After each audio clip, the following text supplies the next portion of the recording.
Mas essas informações mostram o início das tensões com a Rede X. Esses diálogos, você diria que comprometem de alguma forma a condução de Moraes no caso? Ou é apenas, talvez, sei lá, uma tempestade em copo d'água? Pois é, me parece uma continuação, né, de uma tempestade em copo d'água, não sei se eu diria, mas se for falar figurativamente, é um pouco, sim, um pouco de forçação de barra. É uma continuidade daquela polêmica que a gente já tinha visto algumas semanas atrás e que continua. Não diria que é uma coisa tranquila, que não tem nada demais, né? Não é bom pra ninguém. Eu acho que se vier uma pessoa de fora, por exemplo, e pergunta, olha, por que o X funciona no país, o Twitter funciona no país de vocês, nunca é bom pro país uma resposta negativa a isso, né? Uma rede social tem um bloqueio, né? Sempre fica ali uma visão como se tivesse uma coisa ali mais complicada por trás disso. Agora, a gente tem que lembrar o contexto em que essas coisas aparecem, o lado que o X estava tomando nas discussões, né? Por exemplo, estava se falando muito essa questão de não ser associada ao TSE, mas essas decisões também dizem respeito ao inquérito das fake news, que já era comandado pelo Alexandre de Moraes no STF, que tinha ali outras atribuições, né?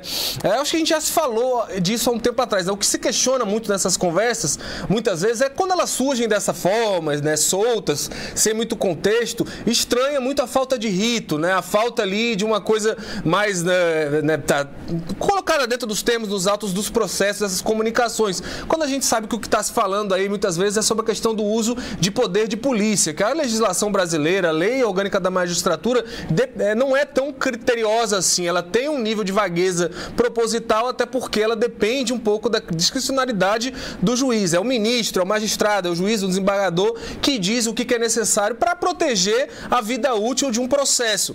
E nesse caso, a gente não pode deixar de colocar o contexto em que isso estava sendo colocado. Quais eram as declarações que o Elon Musk dava? Qual era a posição que o X já estava dando antes mesmo do Musk comprar o Twitter? Como é que essas redes sociais agiam para combater recomendações, não só no Brasil, né?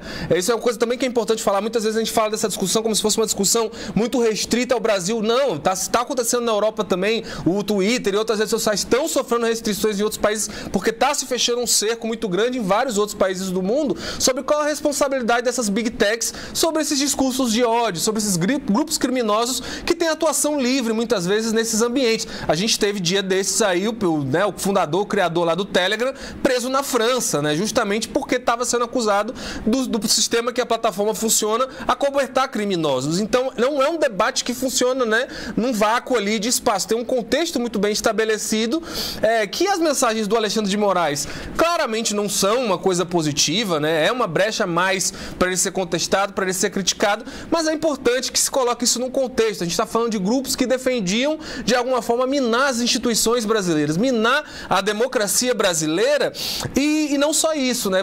Você está colocando do outro lado da balança a estabilidade do magistrado, o caráter vitalício do magistrado, a estabilidade de não ser removido e mudado, que são princípios basilares do ordenamento jurídico brasileiro. Então, achar que por causa desse tipo de questionamento vai se reverter isso, vai se derrubar um ministro do STF, né? São coisas completamente diferentes. Tem uma gravidade, é algo que precisa ser explicado melhor, mas achar que isso é o suficiente para derrubar um ministro do STF, Tardan, eu não poderia achar mais tempestade num copo d'água do que isso. Certamente muita gente que estará nas manifestações de 7 de setembro vai achar que é razão suficiente, sim, né, Mato? Aquele pessoal que, mesmo que não estivesse aparecendo nada, provavelmente já estaria. A gente viu em vários momentos qualquer instituição que tentasse colocar algum freio, né, aos ímpetos, muitas vezes, de teste do Bolsonaro. A gente viu o governo do Bolsonaro, vários momentos, parecia que ele ia dando a corda para ver até onde os poderes instituídos deixavam sem ter uma reação, né?